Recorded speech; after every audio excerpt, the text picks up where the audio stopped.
श्रावण मासाच्या पावन पर्वात दररोज अनुभवूयात संत साहित्याचे अभ्यासक आणि महाराष्ट्रातील ख्यातनाम व्याख्याते प्राध्यापक शिवाजीराव भुकेले यांचे ज्ञानेश्वरी भावदर्शन, अर्थात ज्ञानेश्वरीच्या सर्व 18 अध्यायांचं सहज सोप्या भाषेत भावार्थ दर्शन तुमच्या आवडत्या आर चॅनलवर दररोज सकाळी 8, दुपारी 1:30 आणि रात्री 8 वाजता सहकुटुंब पाहायला विसरू नका. ज्ञानेश्वरी भावदर्शन याचे प्रायोजक आहेत महेंद्र ज्वेलर्स, राजारामपुरी, कोल्हापूर. पुंडलिक वरदा हरी विठ्ठल श्री ज्ञानदेव तुकाराम. पंढरीनाथ भगवान की जय. माऊली ज्ञानेश्वर महाराज की जय. जगद्गुरु तुकोबाराय महाराज की जय. श्री विनायकं गुरुर्नौमि साखरे नाम विश्रुतम्. येषां चरण सानिध्यात् जीवा मुक्ता भवन्ति. साखरे वंश विख्यातं ज्ञानदान परायणम्. श्री विनायकं गुरुर्वन्दे भवबन्ध विमुक्तये. ज्ञान प्रताप विलसत वचनामृतंच. अद्वैत भाव पटुतामहित बुद्धि रहस्य. ज्ञानेश्वरस्तु भगवान अवतीर्ण एव. श्री रंगनाथ गुरुराज नमोस्तु तोभ्यं. श्री रंगनाथं गुरुराजवर्यं मुमुक्षूणाम ज्ञानदानैकदक्षं. प्रभावती क्षेत्र निवासिनंतं नमामि वेदांतमिदं वरिष्ठम. रामकृष्ण हरी माऊली. काल आपण संसार नावाच्या उलट्या वृक्षाच्या पाने, फळे, फुले असणाऱ्या संसारिकांना प्राप्त होणारी गती आणि या गतीबरोबर जर भगवंताचं अस्तित्व हृदयामध्ये असेल आणि तो स्वतः म्हणत असेल, ए रवी सर्वांच्या हृदय देशी मी अमुक वस्तू आहे का ऐशी. ते बुद्धीस पुरे अहर्निशी. बुद्धीला याचं स्मरण असावं की भगवंत माझ्या हृदयात आहे. आणि 60वीला हरी जी हृदय मंदिरी त्याची सरली एरझार. झाला सफल व्यापार. हृदयाच्या मंदिरात जो भगवंताला साठवण्याचं काम करतो त्याचा तैसे येण्याची शरीरे, शरीरा येणे सरे, किंबहुना एरझारे चिरापडे. ही जी माऊलीने ओवी 12व्या अध्यायात सांगितली ना पाठीमागे, हे येणं जाणं हे कायमचं जे बंद आहे ना, हे बंद होण्याची प्रक्रिया भगवंताचं अस्तित्व हृदयामध्ये आहे हीची जाणीव झाल्यानंतर होती. श्रोते हो, आपण मला विचाराल, खरंच का देवाचं अस्तित्व हृदयामध्ये आल्यानंतर जन्म मृत्यूवर विजय मिळवता येतो? अगदी पहिल्यांदा मी सांगितलं, ज्याला जन्म आहे त्याला मृत्यू आहे, ज्याला मृत्यू आहे त्याला पुन्हा जन्म आहे. मग जन्म मृत्यूवर विजय मिळवणं याचा नेमका अर्थ काय? याचा नेमका अर्थ हा जो 13व्या अध्यायात मी स्पष्ट केला, हे जो स्थूल देह आहे, हा स्थूल देह किती वेळा येणार, किती वेळा जाणार, किती योनीतून येणार जाणार हा भाग महत्वाचा नाही. अमरत्व काय? अमरत्व ते की जे आपल्या विराट अस्तित्वाला या पृथ्वी तलावर शिल्लक ठेवण्याचं काम करतं, ते अमरत्व. भगवंताचं हे जे विराट अस्तित्व आहे ना, हे विराट अस्तित्व केवळ 10 अवतारापुरतं मर्यादित नाही. केवळ 33 कोटी जी सगुण रूप मानली जातात त्या रूपापर्यंत मर्यादित नाही, तर तो म्हणतो बुद्धीस पुरे अहर्निशी. बुद्धीला नेहमी हे स्फुरण असावं, नेहमी हे स्मरण असावं की तो माझ्या आत आहे. आणि जेव्हा तो माझ्या आत आहे असं कळायला लागतं, तेव्हा तुकाराम महाराज म्हणतात, विठ्ठल जळी स्थळी भरला, रिता ठाव नाही उरला, आजिम्या दृष्टीने देखिला विठ्ठलची विठ्ठलची. विठ्ठल जेव्हा मुनी मानसी जळास्थळा काष्टपाषाणात भरला तेव्हा मला त्याच्या सर्व व्यापकत्वाचा साक्षात्कार झाला. आणि हा साक्षात्कार झाल्यानंतर जशी या वृक्षाची पाने गळून पडतात, एखादी डहाळी किंवा फांदी जुनी झाली म्हणून तुटून जाते, फांदी तुटून गेली तरी सुद्धा वृक्ष पुन्हा नव्यानं नवे कोंब आणि नवी फांदी जी आहे याच्या पूर्वतयारीमध्ये असतो. संसार नावाचा वृक्ष हा असा आहे की तुमच्या माझ्यासारखी पाने, फळे, फुले आणि फांद्या ह्या जरी तुटून गेल्या तरी तो पुन्हा या पाने, फळे, फुले, फांद्या यांची पूर्व तयारी करून ठेवतो. कारण मी तुम्हाला म्हणालो होतो याचं मूळ वर आहे आणि याचं मूळ वर असल्यामुळं हे मूळ त्याचं संचलन करण्याचं काम करतो. जेव्हा ही भावना मनात निर्माण होते की भगवंत माझ्या हृदयात आहे, तेव्हा तो पुरुष दैव गुणी, दैवी संपत्तीने युक्त सद्विचारी महात्मा मानला जातो. कसा? तर श्रीमद भगवद्गीतेच्या 16व्या अध्यायात भगवंतांनी वर्णन केलं, अभयम सत्व संशुद्धीर ज्ञान योग व्यवस्थितः दानम दमस्य यज्ञस्य स्वाध्यायस्तपार्जवम.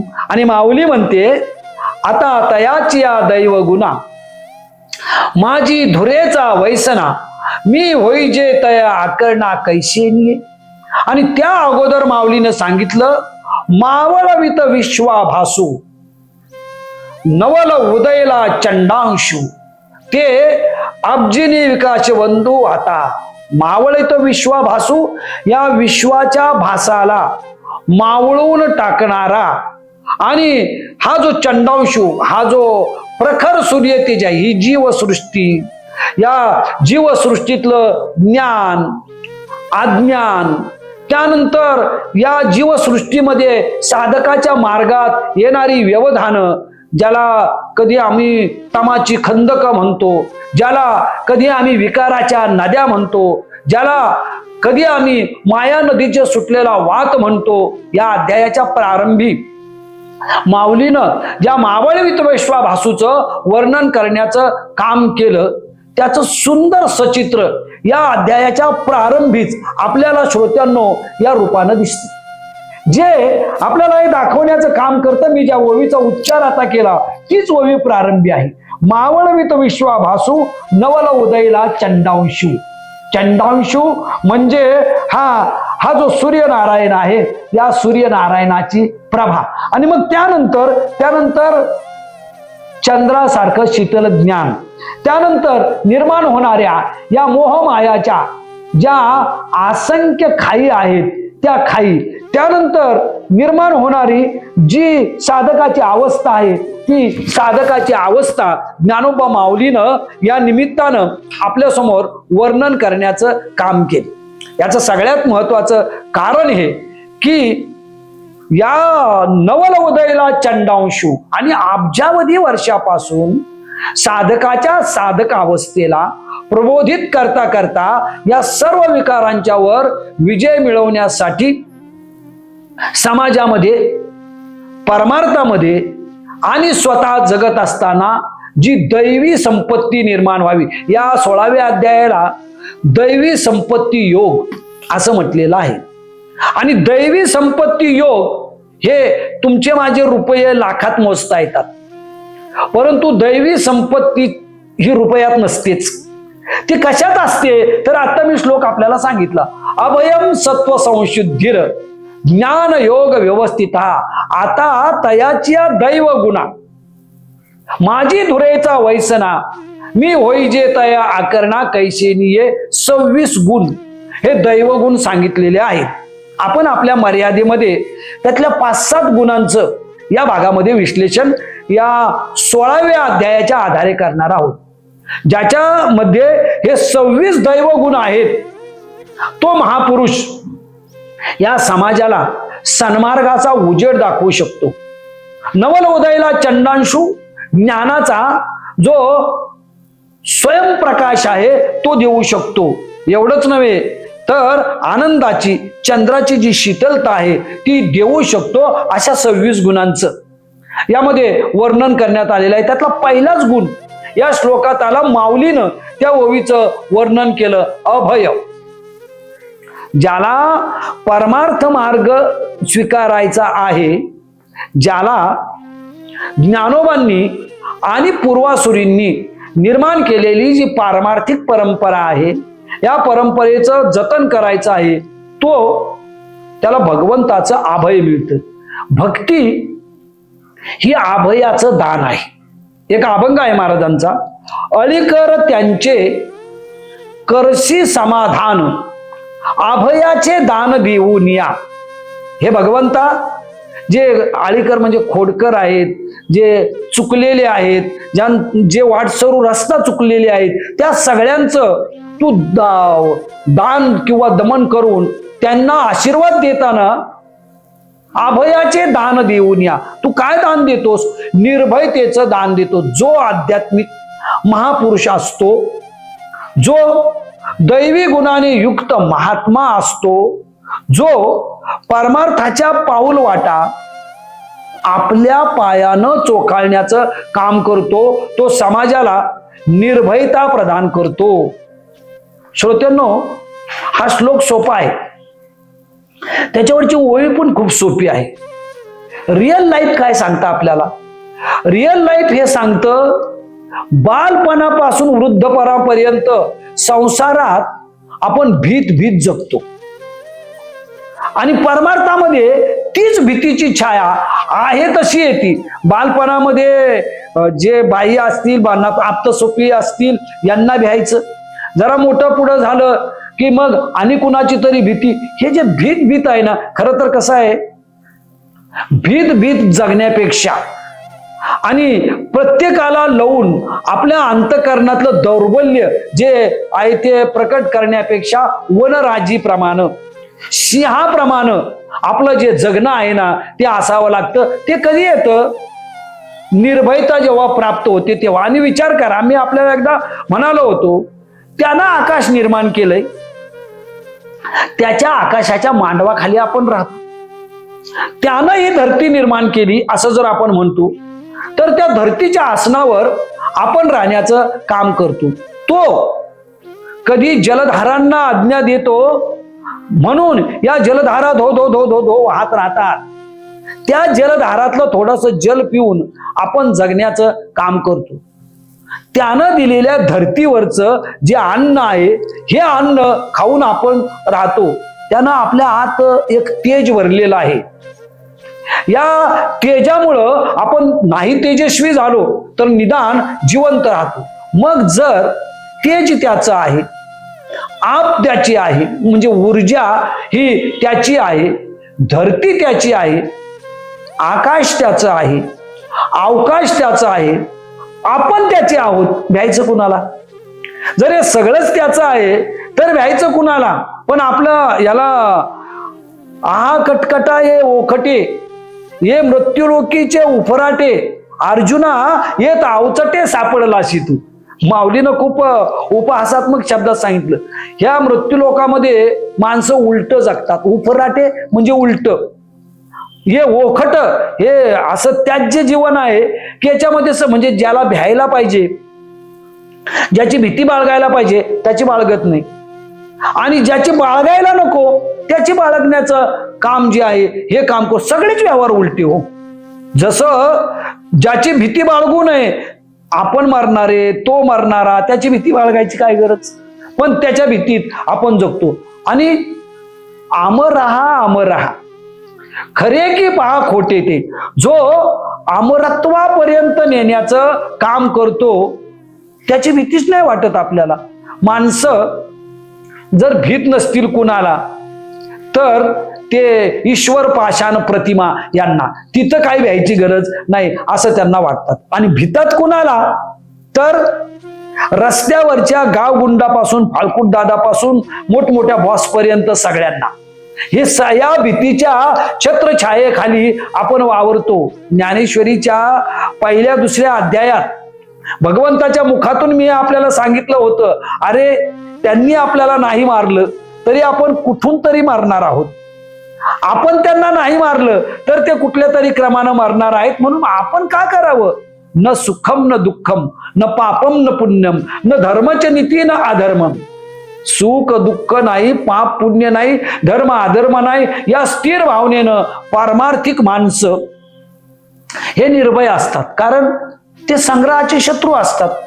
त्यांना चोराची भीती नसते, त्यांना राक्षसाची भीती नसते, राक्षसी प्रवृत्तीच्या माणसाची भीती नसते. परमार्थात जो निर्भयपणे जगतो तो जेव्हा मुक्ताईंच्याकडं ते सिद्धबेटामध्ये ज्ञानोबा माऊलीची चंद्रमौळी झोपडीमध्ये आपली तपश्चर्या सुरू झाली आणि वय झालं म्हणून समजा किंवा मृत्यूचा योग म्हणून समजा, या मृत्यूयोगानं तिथे यमदूत आले.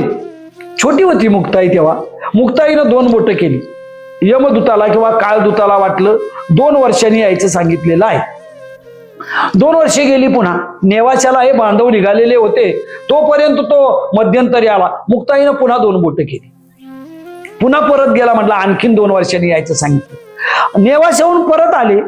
ही आज ज्ञानेश्वरीची निर्मिती झाली आणि हे झाल्यानंतर पुन्हा आला, पुन्हा 2 बोटं केले. मग मुक्ताई म्हटली, थांब जरा, तुला कळत नाही का रे? तुझ्याकडं कधी यायचं ते आम्ही ठरवू. आमच्याकडं किंवा तू इथं कधी यायचं हे तू ठरवणारा कोण? जोपर्यंत सूर्य आणि चंद्र उगवण्याचं आणि मावळण्याचं काम करतात ना, तोपर्यंत आम्ही हे ठरवू इथून जायचं कधी, आम्ही हे ठरवू इथं यायचं कधी, तू नाही ठरवायचं. श्रोत्यांनो, आपल्याला हे ठरवता येत नाही. आपण इथं यायचं कधी हेही आपल्याला ठरवता येत नाही आणि आपण इथून जायचं कधी हेही आपल्याला ठरवता येत नाही. निर्भय तो असतो जो मुक्ताई सारखा असतो, जो प्रत्यक्ष मृत्यूलाही भीत नाही. मृत्यूचं सोडा हो, आपण जी भय निर्माण केलेली आहेत मुळात ती भय नाहीतच. भयाचं जे काही बागुलबुवा आहे, हा बागुलबुवा तयार करून आपण मरत मरत जगत आहोत. आणि हे जे मरत मरत जगणं आहे हे परमार्थामध्ये चालत नाही. परमार्थामध्ये पुरुषार्थ 4 सिद्धी, 4 पुरुषार्थ धर्म अर्थ काम मोक्ष, या 4 पुरुषांना बरोबर घेऊन निर्भयपणे जगावं लागतं. जेव्हा विठोबाचे राज्य आम्हा नित्य दिवाळी, विष्णुदास नामा जीवे भावे ओवाळी, असं नामदेव महाराज म्हणतात, तेव्हा त्याचा अर्थ एकच की आम्ही निर्भय आहोत. अभयम सत्व संशुद्धीर, सत्य आणि सत्व या 2 गोष्टीला दैव गुण असं म्हटलं जातं. एक तर सत्यासाठी जगणं आणि सत्यासाठी मरणं, आणि दुसरं आपलं स्वत्व जे आहे हे स्वत्व कधी हरवता कामा नये. रहीम नावाच्या एका हिंदी संतानं म्हटलेलं आहे की ज्यावेळा स्वत्व हरवलं जातं ना, त्यावेळा रहीमन पाणी राखीये, पाणी बिना सब सून, पाणी गयसो उभरे मोती, मोती माणूस चून. रहीम म्हणतात स्वत्व नष्ट करू नका. ज्याला आपण अलीकडच्या भाषेत स्वाभिमान म्हणू, ज्याला आपण अलीकडच्या भाषेत आपलं स्वतःचं अस्तित्व म्हणू, हे हरवता कामा नये.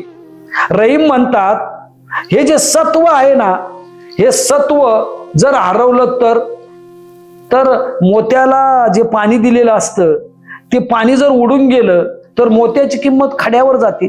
जसे दगड दोंडे खडे असतात ना, तसे जर जो चुना आहे त्या चुन्यातलं सगळं पाणी नष्ट झालं तर चुन्याचा खडा होतो. तसं आहे माणसाच्या अस्तित्वाच्या पाण्याचं.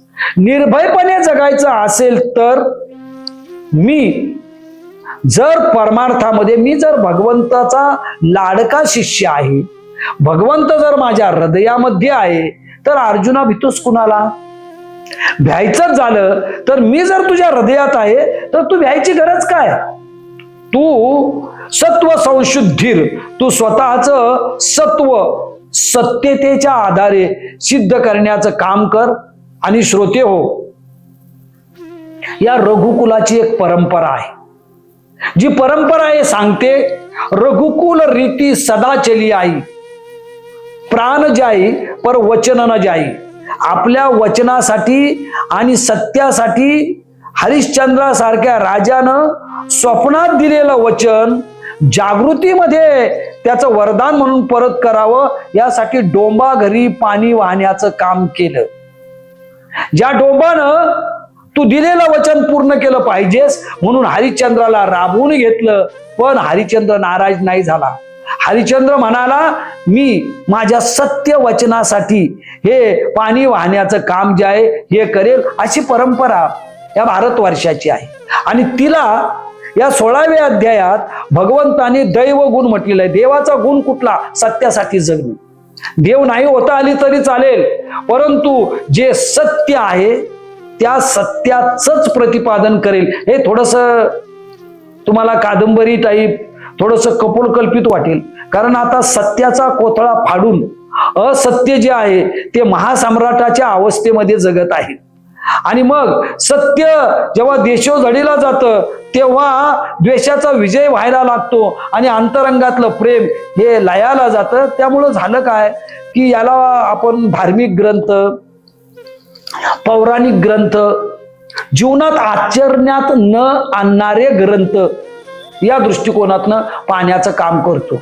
आणि त्यामुळं सत्याचा कोसळा, सत्य जेव्हा महात्मा गांधीनं हे राम म्हटलं अलीकडच्या काळात, तेव्हाच सत्यानं हे राम म्हटलेलं आहे, अशी अवस्था आपल्याला जगात दिसेल. पण एक गोष्ट निश्चित आहे की सत्य नावाचा गुण हा दैवी गुण आहे. दैवी गुण म्हणजे देवच नव्हे, हा दैवी गुण हा माणसातून निर्माण होतो. आणि म्हणून या सत्याला ज्ञानोबा माऊलीनं पुढे ज्या या श्लोकावर ओव्या आलेल्या आहेत, या ओव्यांच्या रूपानं प्रकट करण्याचं काम केलेलं आहे. सत्व संशुद्धीर ज्ञान, ज्ञानाचं वर्णन आपण ज्ञानयोगाच्या निमित्तानं, 9व्या अध्यायात आलेल्या ज्ञानाच्या ओवीच्या निमित्तानं, त्या अगोदर जे ज्ञानाच्या ओव्या आल्या कितीतरी वेळा आपण, मुळात ज्ञानेश्वरी ही ज्ञानाची अधिष्ठात्री आहे. आणि अशी ज्ञानाची अधिष्ठात्री असल्यामुळं ज्ञानाचं वर्णन ज्ञानेश्वरीत वारंवार आलेलं आहे. आता जे शुद्ध अध्यात्म ज्ञान आहे ते अध्यात्म ज्ञान म्हणजे दैवी गुण. आणि अध्यात्म ज्ञान म्हणजे काय? अध्यात्म ज्ञान म्हणजे मी करता नाही, मी भोगता नाही, मी सुखी नाही, मी दुःखी नाही. मी करता, भोगता, सुख, दुःख या सर्वांच्या पलीकडचं आहे. या सर्वांच्या पलीकडची जी एक व्यापक अवस्था आहे ती मला प्राप्त व्हावी म्हणून महाराजांनी एका ठिकाणी वर्णन केलं की घेऊन या छंद माझे माझे, हे कर्तेपणाचे छंद मी माझ्या भोवतीनं घेतल्यामुळं माझ्यातली जी ज्ञानरूप अवस्था आहे ही ज्ञानरूप अवस्था नष्ट झालेली आहे.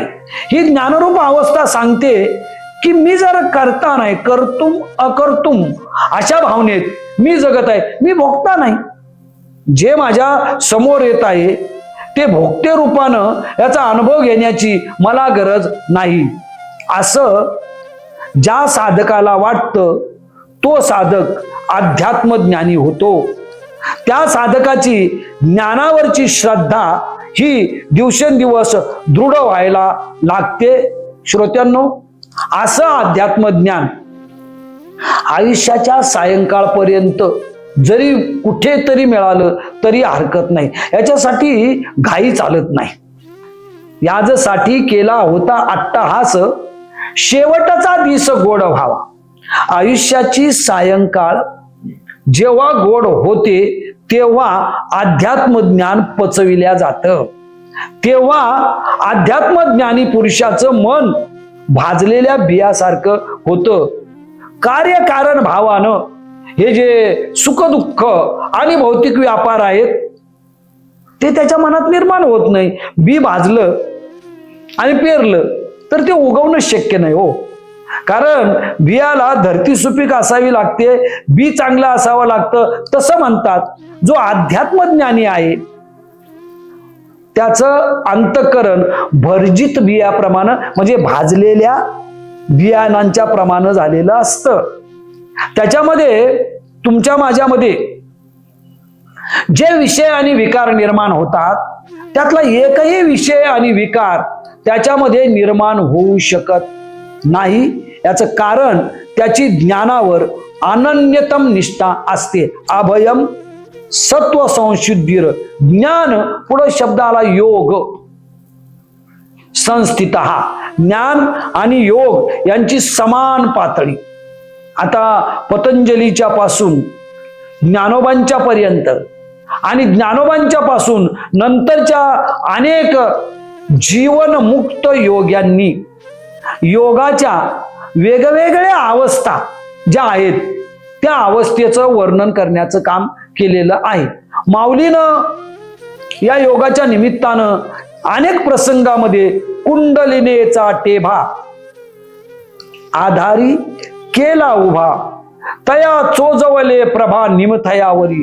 योगयुक्त जीवन जो जगतो योगाचा एक साधन मार्ग आहे आणि दुसरा साध्य मार्ग आहे. हे आज आपण जे योग बघतो ना, यम नियम ध्यान धारणा प्राणायाम आसन समाधी हे जे वेगवेगळे प्रकार आहेत ना, हा साधन योग आहे. या साधन योगामध्ये यम नियमांची ताटी साधक आपल्या भोवतीनं लावण्याचं काम करतो. प्राणायाम आणि ध्यान धारणेनं आपल्याला ऊर्ध्वमुखी करण्याचं काम करतो. आणि प्राणायाम आणि ध्यान धारणा संपल्यानंतर मग तो या सहस्रारापर्यंत जातो. माऊली म्हणते एक साध्य योग आहे. आणि तो साध्य योग काय आहे? तो साध्य योग काल मी आपल्याला सांगितलं. तो साध्य योग हा ज्याच्याकडं ज्या दिशेला पाहशील ती दिशा स्नेहानं आनंदानं भरून जाते. ज्याच्याकडं तू जाशील ज्याच्यावर कृपादृष्टी करशील त्याच्या जीवनातले काम क्रोध लोभ मोह मत्सर दंभ अहंकार विषय विकार हे आपोआप नष्ट होतात. हा साध्य योग म्हणजे डोक्यावर 1 किलोभर बर्फाची लादी ठेवल्यानंतर ते जसं थंड व्हावं त्याप्रमाणे ज्याचं सहस्रार चक्र हे उघड झालेलं असतं आणि माता कुंडलिनी सगळ्या चक्राचा भेद करून त्याला जाग करण्याचं काम करते ना, तो योगयुक्त पुरुष. तो योगयुक्त पुरुष या जगाला केवळ योग नाही तर या जगाला जी खरी अध्यात्म ज्ञानाची प्रक्रिया आहे ती प्रक्रिया शिकविण्याचं काम जे आहे ना हे काम करतो. श्रोत्यांनो, आपल्या भारतीयांच्या नगरी असे काही योगी जन्माला आले होते की ज्या योगानं ज्यांनी या सगळ्या चक्राचं भेदन करून आम्हाला खऱ्या अर्थानं जी कुंडलिनी जागृतीच्या द्वारा निर्माण होणारी प्रसन्नता आहे ही प्रसन्नता देण्याचं काम केलं. एक गोष्ट कबूल आहे, ही प्रक्रिया थोडीशी अवघड आहे. या प्रक्रियेमध्ये साधन योग सुद्धा थोडा अवघड आहे आणि साध्य योग तर विरळ्या विरळ्या माणसाच्या ठिकाणी असतो. माऊलीनं एका ठिकाणी म्हटले, पाहे पा लोहाची चणे जे बोचरिया पडती खाणे ते पोट भरणे की प्राणे शुद्धी होय. लोखंडाचे हरभरे तयार करून ज्याच्या तोंडात दात शिल्लक राहिलेले नाहीत त्याला खायला दिले तर त्याची अवस्था काय होईल? माऊली म्हणते, अर्जुना, काही लोकांची अवस्था साधन योग आणि साध्य योग या दोन्हीच्या दृष्टिकोनातून बोचऱ्या म्हाताऱ्यासारखी असते. तो जसे लोखंडाचे हरभरे पचवू शकत नाही नव्हे त्याला एकही हरभरा या बोचऱ्या बोळकं झालेल्या तोंडानं पचवता येणार नाही, तसं आहे. जे योगाचे साधन योगाचे आणि साध्य योगाचे अनाधिकारी आहेत त्यांनी त्याच्या क्रमशः पायऱ्या ज्या आहेत ह्या जाणून घेण्याचं काम करावं. डायरेक्ट तिथपर्यंत पोहोचू नये. हे या अवस्थेचं वर्णन केल्यानंतर योग आणि ज्ञान यांचा संयोग झाल्यानंतर दानम दमश्य यज्ञश्च यानंतर येतं दमन. दमनचा अलीकडचा अर्थ सांगू का? पेशन्स, सहन करणं. काही गोष्टी कष्टा वाचून सहन कराव्या लागतात. काही गोष्टी संबंध नसताना हा एक दैव गुण आहे. ज्याच्याकडं प्रचंड सहनशीलता आहे, जो प्रचंड प्रमाणात दमन करतो तो काही प्रमाणात यशस्वी होतो, आणि जो टिट फॉर टॅट प्रमाणे ताबडतोब प्रतिकृत होतो त्याला मात्र दमन करता येत नाही. पारमार्थिक प्रक्रियेमध्ये आश्रमामध्ये 12-12 वर्ष गुरु शिष्यांना कधी राबवून घ्यायचे, कधी परीक्षा घ्यायचे, आणि मग यातनं तो उत्तीर्ण झाल्यानंतर त्याला जे काही ज्ञान असेल ना ते ज्ञान देण्याचं काम करायचं. तोपर्यंत हे दमन जे आहे हे दमन शिष्यांना करावं लागायचं. कष्टा वाचून या गोष्टी ज्या आहेत त्या त्यांना सहन कराव्या लागायच्या. राहिला प्रश्न यज्ञाचा. यज्ञाचं वर्णन पाठीमाग नामजप यज्ञाच्या रूपानं मी केलं. आता इथं जो यज्ञ आहे तो यज्ञ हनन यज्ञ, द्रव्य यज्ञ यांच्या रूपानं या दैव गुणाला प्रकट करता येतं, आणि ह्याला भगवंत स्वाध्याय म्हणतात. हा जो स्वाध्याय आहे हा स्वाध्याय अशा रूपानं प्रकट होतो. आणि पुढे मग वर्णन केलं की एक आर्जव असेल, एक धृती असेल, एक अलोलुप्यता असेल. मी तुम्हाला पहिल्यांदा म्हटलो हे 26 गुण आहेत. आपण फक्त काही 5-8 गुणांचा मोजका परिचय इथं पाण्याचं काम करणार. आर्जव म्हणजे प्रचंड मृदुता, जगण्यातली मृदुता, लोण्यासारखी मृदुता. जसा लोण्याला स्पर्श केल्यानंतर या मृदुतेचा जो या स्पर्शामुळे आपल्याला अनुभव यावा तशी मृदुता, रुजू स्वभाव ज्याचा असतो ना तो दैवगुणी असतो. तो दैवगुणी महापुरुष आपल्या मृदुतेमुळं दैवी संपत्तीची जी साधना आहेत त्या साधनांना या रुजुतेमुळं एकत्र करण्याचं काम करतो. अलोलुप्यता, जो कधी भाळत नाही, जो कशाला भुलत नाही. अलोलुप्यता याचा अर्थच आहे लोलुप्य न होणं. लोलुप्य न होणं म्हणजे चिकटून न राहणं. जो कशालाही चिकटून न राहता, जो कशावरही न भाळता नीर क्षीर विवेकी न्यायानं, दूध का दूध और पाणी का पाणी असं करण्याचं काम करतो तो धृतीपर्यंत.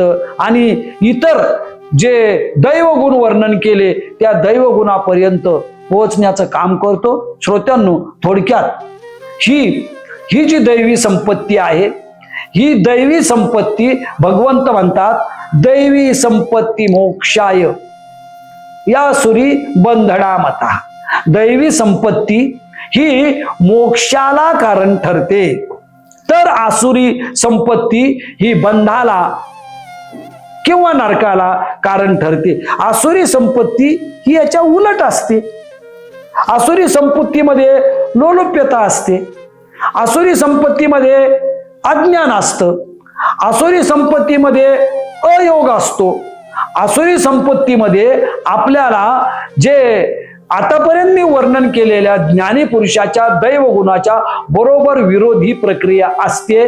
आणि या प्रक्रियेमुळं त्यांना अनर्थाचा रस्ता स्वतःच्या हाताने आपोआप उघडा केला जातो. या दोन्ही संपत्तीचं या अध्यायाच्या निमित्तानं वर्णन करून त्या सत्पुरुषाचं भगवंताने वर्णन केलं की जो असा, त्याला कुणी कर्मयोगी म्हणा, त्याला कुणी दैवयोगी म्हणा, त्याला कुणी ज्ञानयोगी म्हणा, त्याला कुणी जीवन मुक्त म्हणा, त्याला कुणी योग भ्रष्ट पुरुष म्हणा, काही संज्ञा द्या, परंतु असा योग भ्रष्ट पुरुष मोक्षाची सोडी बांधी करण्याचं आणि तुम्हाला मला बंध मुक्त करण्याचं काम करतो.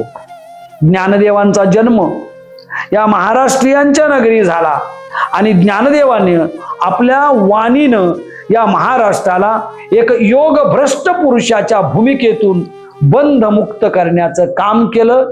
या बंध मुक्तीतील एखादं सूत्र या ज्ञानेश्वरी भावदर्शनाच्या निमित्तानं तुमच्या माझ्यापर्यंत पोचावं आणि करकचून आवळलेला तुमच्या माझ्यासारखा जीव बंध मुक्ततेची जी काही एखादी अवस्था असेल त्या अवस्थेपर्यंत पोहोचावा एवढीच प्रार्थना ज्ञानोबा माऊलींच्या चरणी, सकल संतांच्या चरणी आणि महायोग पीठे तटे भीमरथ्याम वरम पुंडरीकाय दातुम मुनींद्रैहि समागत्य तिष्ठन् तमानंद कंदम परब्रह्मलिंगम भजे पांडुरंगम. अशा परब्रह्मरूप पांडुरंगरायाच्या चरणी करतो पुंडलिक वरदा हरी विठ्ठल श्री ज्ञानदेव तुकाराम पंढरीनाथ भगवान की जय. माऊली ज्ञानेश्वर महाराज की जय. जगद्गुरु तुकोबाराय महाराज की जय.